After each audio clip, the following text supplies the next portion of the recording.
Hello po, maraming salamat at nagkasama-sama po ulit tayo. Isa pa pong restriction FB na pwede magbigay po sa inyo ng violation. Iwasan nyo po ang pagtatakip sa mukha nyo, lalong-lalo na po kung nagpapatawa kayo o kaya gumagawa po kayo ng mga content na funny video. Kasi po yung iba tinatakpan ang mukha, ilalagyan ng anime character o kaya emoji. Iwasan nyo po yan kasi isa din po yan sa magbibigay po sa inyo ng violation. Dito naman po sa online networking namin, mga kasabihan lamang po ang ibibigay ko po sa inyo katulad ng do something different to get something different.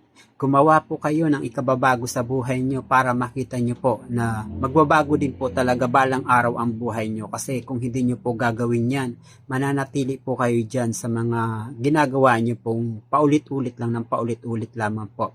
O kaya, a negative mindset will never give you a positive life. Ibig sabihin yan, baguhin nyo po yung mga pananaw nyo po sa buhay. O kaya pag may mga kumatok na oportunidad, itry nyo po. Dahil baka yung oportunidad na yan po ang makakapagpabago sa buhay nyo po. Ito naman po yung isa, you want to change your life, change the way you think. Ayan po, kung gusto mo talaga magbago ang pananaw mo sa buhay at magbago po ang buhay nyo, baguhin nyo po talaga ang buhay nyo nang dahil lamang po sa mga ganitong klaseng oportunidad na kumakatok po sa inyo. Maraming salamat po. Dito na lamang.